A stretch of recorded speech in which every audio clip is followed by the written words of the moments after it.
Hey,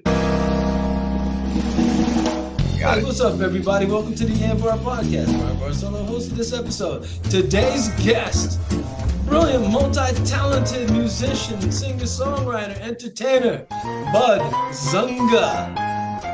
Thank you. Thank you so much for joining this podcast. I love being here. I always love being next to you. You smell great. Oh, wow. And you know what's so crazy about it? Before I do these podcasts, I always throw on cologne with that in mind. I said, I know that people can't smell me, but just in case, I said, I'm going to throw some cologne on. Hey, check this out. So what you been up to as of late, Bud? I've been recording some brand new stuff that you're just gonna want to be happy to check out. It's a lot of really heavy guitar-based music with a lot of crazy stuff going on. And if you ever get the chance, I want you to go out and sniff the air.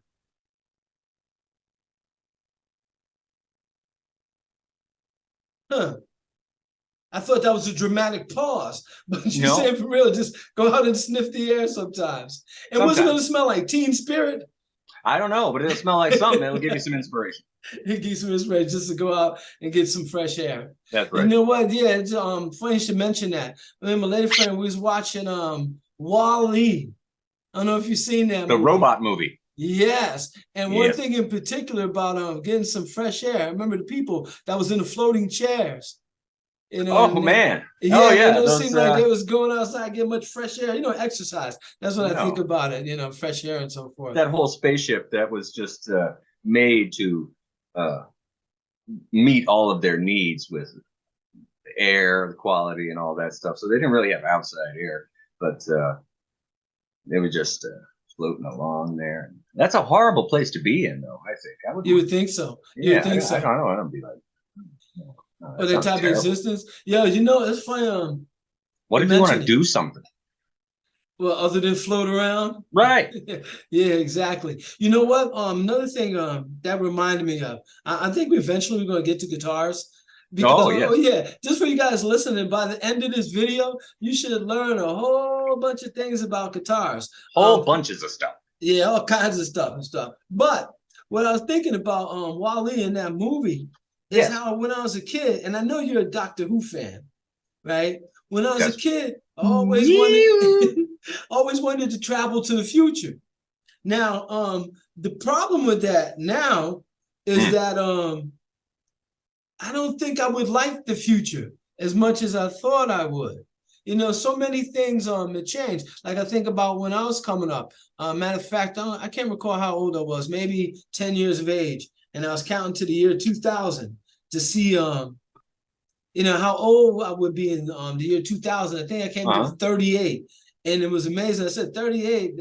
I can't even imagine being 38 years of age. No. But in my thoughts about the future, I was always thinking about robots, the technology and stuff that we have, flying cars and stuff like that. Right. But what I didn't take into consideration was the social changes, the things that would occur. It never occurred to me. Nobody ever does. Oh, really? You know what? Perhaps that movie, The Time Machine, that old one. Where he's got that with the big round circle and he pushes the thing and you watch stuff melt and regrow. Exactly. Now, that was heavy for the time. It was. Now, one of the things that I noticed, I didn't understand it at the time back then when I was watching The Time Machine, I noticed that civilization was kind of weird. You know, the way that people dressed, the way they behaved and stuff. But even that, that still didn't register in me. I was still stuck on the ray guns and, you know, the flying cars and the stuff flying like cars. that. We're all still stuck on the flying cars. Why do we have flying cars yet? What's the problem, people? So the drones don't count? No, because they're not up in the air. I mean, that's just, can you imagine how loud that is? I mean, holy crap. Because I got this one that's, it's got a car inside, but the rest of it's very light, probably aluminum or something like that. And it's just two cages of fans. I see what you're saying. Yeah. So it's not even really on the market right now. It's probably god awfully loud. It's a double helicopter with the things placed differently. So it's not really a flying car like we're talking about. Like we're talking about anti-gravity exactly kind of technology. Yeah, I have the same thoughts. It seems like to me the flying car, it doesn't really qualify unless it has, like you said, it has that anti-gravity thing going on. Yeah. Yeah, well, propellers seem almost like a ripoff, so to speak. They do. So, They do. yeah. They seem so clandestine and old. Primitive, yeah, primitive and stuff. Oh, So Wright primitive. brothers, yeah. And can you imagine if you had to go out there and jumpstart all 4 of your propellers? You In know the what I'm saying? winter? Like, you had to spin the propeller down and stuff. You gotta go Talk out there about and get 4 of them going. the de-icer company would be making tons of money. True that and stuff. And check this out. Speaking of future and trying to get back to the guitars, Jet Screamer. Remember Jet Screamer and the Jetsons? Man, that guy knew what was up. It was all the way up there. Or I Love You stuff, yeah. And check this out. You know that song that he played? He stole that from me, you know. No way. Yeah. I wrote that in the future. Oh, that's funny and stuff. I was going to ask you, did you ever try to play that song? Because one of the things that I wanted to do from learning, play the guitar, one of the things was to learn some of the songs that I grew up, listening to. Yeah.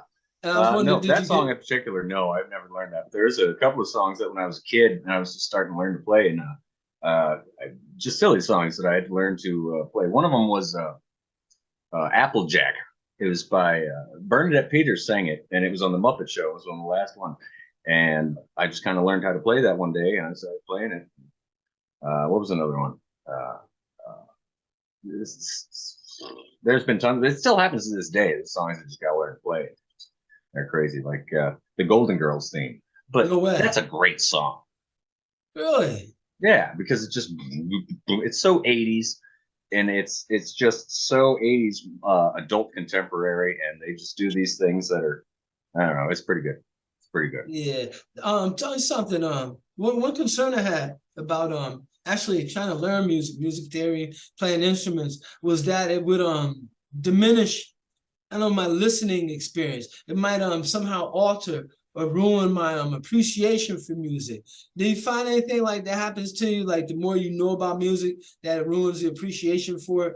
You ever come across anything like that? No, I find the more that you learn about it and the more you're able to understand the language and what you're hearing and compared to the language, the more you actually get out of it, because you can pick out certain things, and it's fun because you see, oh, there's formulas here. I don't know. I'm one of those people who, when they find the pattern and when they find the formula, they're like, oh, that's it. We figured it out.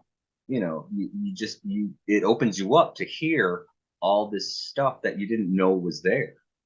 And it makes you a better musician because you're like, I want to try to do that thing, based on those ideas and those concepts.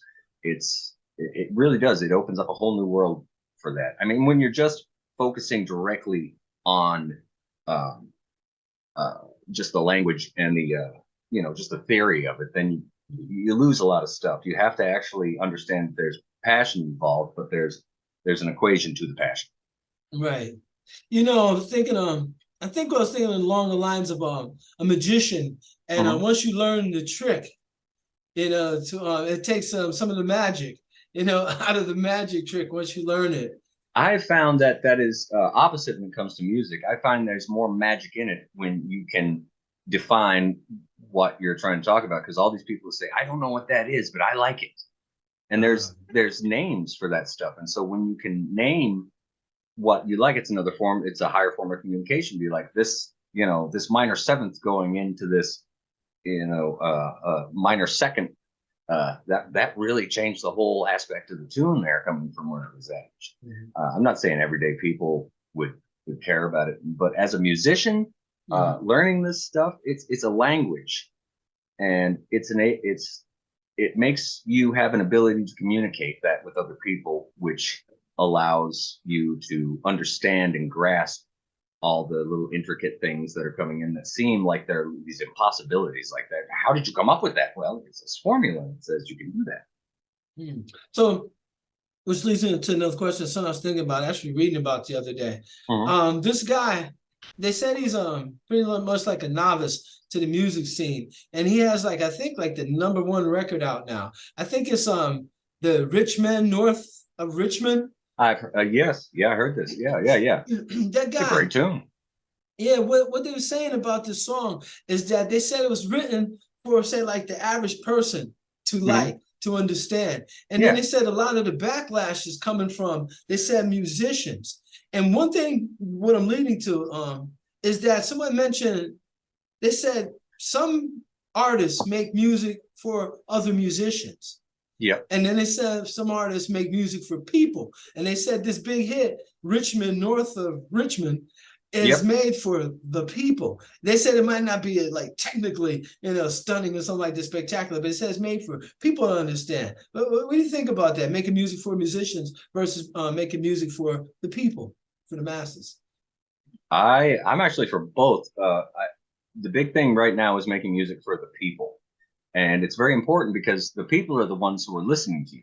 So if you can grab them, if you can grasp them by the soul, which is really what music is trying to do. It's trying to grab you someplace deep and get you, woo, you know.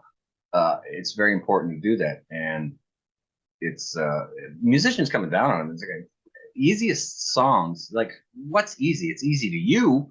I've been teaching guitar for a while, and there's some people who just straight up don't understand how to change from a D to a G, and that's nothing against them. That's just some people have skills that other people don't. But the thing is, the simplistic songs, the reason they're considered simplistic is because the average Joe can get into it and can understand it and knows where it's going and knows what's happening and can feel, the lyrics meshing with the music. See, unlike that abstract jazz. Yeah, it's not for everybody. I'm not saying I don't like it. It's one of my favorite Right, things to listen to. right. You I'm probably very into it, but understand it. I very yes, Yeah. I yeah, but a lot of people don't, and it's a musician's music, and that stuff does exist, and it's not for everybody.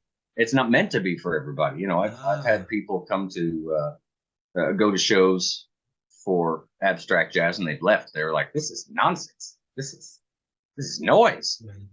And I've heard people say the same thing about Hip hop. clowncore, hip Anything, hop. right? Yeah, Hey, check this out, if you would, real quick. The but little I bit that like I it. understand, yeah, the little thing I understand about jazz, is that there's a lot of ad-libbing, I think. A lot of There's a ad-libbing in it and stuff. Yeah. I mean, just from a little bit I understood. And it actually helped me to appreciate jazz more. Once I realized that it's a song, but the musicians have some leeway. They can, jazz it up a bit, so to speak, and so to stuff. speak, so to Yeah. speak. Right, right. That's absolutely correct. Jazz is based on there is a lot of improvisation in there, and Improv, what I it think, yeah. is, you have to know the rules to know how to break them, and they know some pretty deep rules. And by rules, I mean like again equations, patterns. Like these certain patterns go together in this way, and as long as you follow through there, as long they got these things called passing notes, which are notes in between two notes that don't make sense, but they do because it's just like and there's yeah, jazz is an amazing beast. It's incredible. Right. Um, the beats, the background, because a lot of the times in jazz, the background, the rhythm section is just doing something really simple, like I don't know, like let me see it. Oh, that's probably not the best sound for this, but anyway. Uh, or even something simpler like like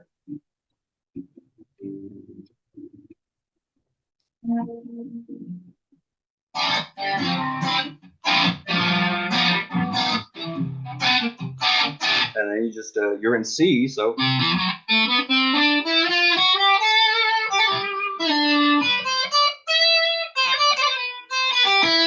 I don't know. As soon as you know the rules, as soon as you know the equations and you found the patterns, it's all about patterns. It's not just random. There are Mhm, patterns being used there. They might be going from bar to bar to bar to bar to bar, and mhm. they're using different equation for every bar, but there's still a pattern within it.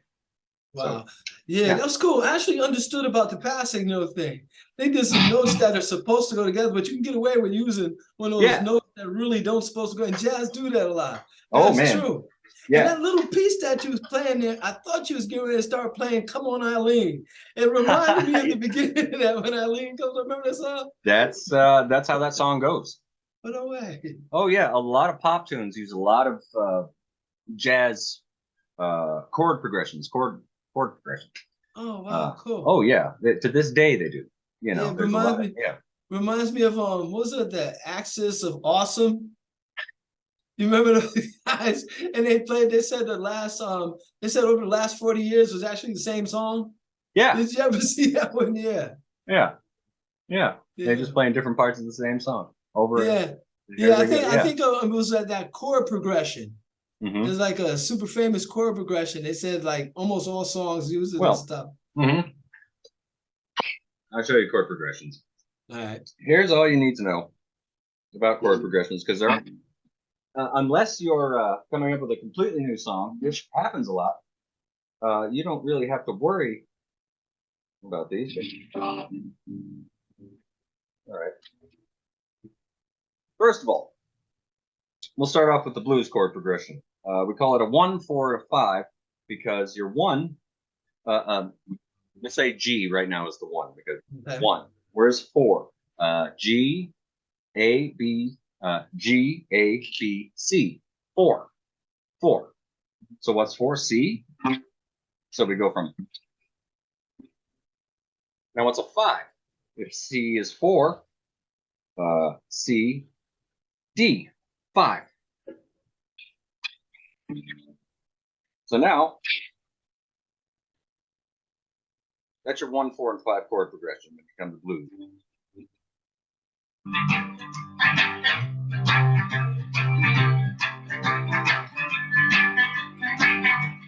And you go to 5.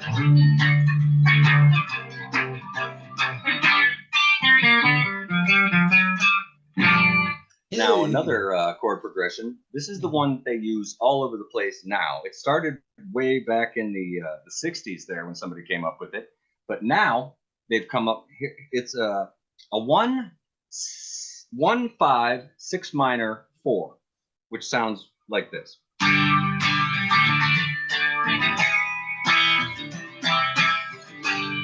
I'm sure you've heard this everywhere. This is every song.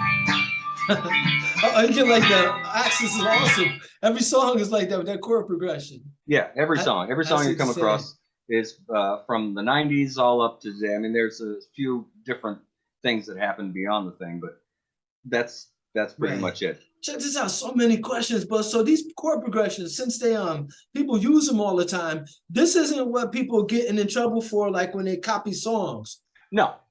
What they getting in trouble for? Besides like lyrics or something, but lyrics are a big part of it. Yeah, what part of the song getting people in trouble? Part of the song is getting people in trouble is taking. Well, it's happening a lot in sampling nowadays too, because there's only a certain amount of song that you can use that has to sound like somebody else's song or actually be their song that you can use legally before it's plagiarism, before it's you get legal things happening. Right. I forget how much time it is, but that's why they only use a certain amount of samples, and people can exactly. Thank you. John Fogerty was sued by his own company for Run Through the Jungle and this other song, I forget which one, but he got sued for plagiarism for his own song by his record company. So he didn't own his masters anymore or something? It's something like that. And he made the song that sounded very much like Run Through the Jungle, but it was a completely different song. But it sounded the same riff, the same basic, riff, and his record company sued him. Did the course go with that? Oh yeah. He got Wow. Yes. Kind of the same thing happened to George Harrison, because there was that song he had, My Sweet Lord, and evidently enough of that song enough time in that song, like it was like 12 seconds at the time or something like that, was enough for it to be considered plagiarism by this other band, this doo-wop group. I forget which one it was. And they sued him and won because it was enough stuff. They called it subconscious plagiarism, and he had to pay out a sum. You know what? That's cool. I'm glad they have a term like that. Matter of fact, the Beatles. I recall reading something about the Beatles where I think it was George, and he would say to maybe John after they wrote a song, he said, "Here, listen. Have you heard this before?" Right. And all of them would like listen to it. I don't believe so. So I think it's a real danger, just from writing songs myself. It's a real danger. You have to ask yourself, am I getting this from somewhere else? Mm-hmm. Have I heard this from somewhere else? Mm-hmm. Yeah. So now what was that term again? Inadvertent or unconscious? What was that again? Subconscious plagiarism. Subconscious plagiarism. That's yeah, I guess so. That's what got him. Yeah. Let's get a little deep now. All right, let's go. When you write a song, mm-hmm. Isn't that what we're doing anyway? I mean, like some kind of subconscious plagiarism. Aren't we writing songs that we've heard somewhere before or pieces of it or something? Well, I don't know. I mean, as a musician, I'm going to say yes, because when you hear songs and shit, you'd be like, I want to write something like that. I want to write something like that. I want to write something with that kind of energy or that kind of sound and shit like that, I gotta write a whole new song. Man, I wish I wrote that song. So what you end up doing is, and that's the evolution of music. I have no problem with that. Right. I have no problem with people like, taking a certain sound and working stuff with it, because that's how we progress. I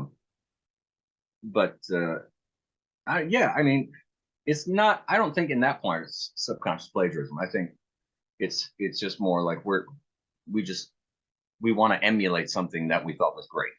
Mm-hmm. And we're doing that through our skills and talents. We're not directly just taking it and doing that. Otherwise, we just call it a cover. Yeah. And I've done that before, but I've also taken covers and made them sound completely different from the original songs. I listened to the song and be like, it'd sound good if we did it like, if somebody did it like this. Well, mm-hmm. Hell, I'll just do it like that. Mm-hmm. That's a beautiful thing about doing music yourself. You can hear a song and say, hey, I would like to change this, and you can make it the way you always wanted it to. Yeah. Back in I got 70s, maybe early 80s, when boom boxes were the rage, there was a song called Apache, right? And I loved a certain portion of it. So what I would do, I know that song.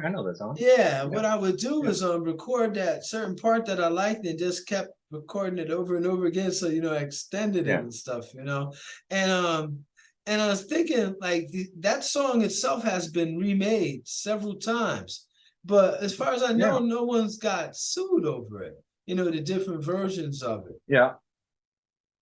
So I think one of the things is really gets people upset a lot is when somebody, I think, try to pass off something like as their own, right, without giving some recognition, the people, some credit to the people who originally made it. Yeah. And you know what? I don't really see a problem with that, especially if somebody has to get some money from it. I don't understand that. Why wouldn't you want to give somebody a couple dollars and stuff if you made for some their money work? For their hard-earned efforts. Yeah, absolutely. That's I don't understand that. The biggest problem I have with samples, like, I never had a problem with samples as long as you credit the guys. Like, if you use a certain amount of it, I guess legally or at all, in my opinion, right? If you use a certain amount of this thing, you should be, I don't know, just morally obligated to be like, hey, I used some of your stuff on my thing, and can I give you some dollars? I was like, okay, because I don't mind hip hop artists. I don't mind electronic EDM as long as it's really good. Yeah. As long as it's good. Right. I read a book from the 70s about music, and it was a history of stuff. And one of the last couple of chapters, it was talking about how people had just started to take bits and pieces of other pieces of music and put them in to a whole new creation. Mm-hmm. And that was back in the 70s, the mid 70s and stuff. People were working with that. I think there was also this guy named Edgar Varese, and he used to do this weird stuff where he would take tape machines, which were a big deal back then. Right. And he used to run those record machines and run them all together and bang, metal things while this was happening. And the first time he played his first piece in public, half the people in the auditorium left and the other half stayed and asked him to play it again. Wow. Yeah. Yeah, making music was crazy back then. I looked at the procedure. I mean, we have it so good now. I mean, people still complain about how we have it now, but yeah, back in the days with all that tape and cutting and splicing, and have you ever done that before? It's actually fun. It's time consuming, but it's fun. Not to make, well, in a way, but it was just double cassettes. I didn't go through with the slicing, the razor blade, and then I never did that. I mean, repairing cassettes. Remember when they used to snap? And like cutting you slice them and then you get the tape and you're like, there's a little blip there, but it works. Yeah, but no, nothing like what you talk about as far as editing in that way. Hey, Bud, let's get the chord changes. You mentioned changing chords. Matter of fact, that's holding me up on the song. The changing from the E to the D. There's a song where I have to go back and forth from the E to the D. Matter of fact, it's in that song After Dark by Tito and the Tarantula. And it goes from the E to the D. And I'm caught up on that one. I'm trying to find ways like sliding up, keeping an anchor finger, sliding up, a fret, and then sliding back down a fret, but while maintaining that anchor finger. There we go. So we got the E here. Where are we? Then we got the D down here. Now, do you use an anchor finger, or are you lifting all your fingers off? Oh no, I just lift them off. I just know where the chord is. So you've done it so many times.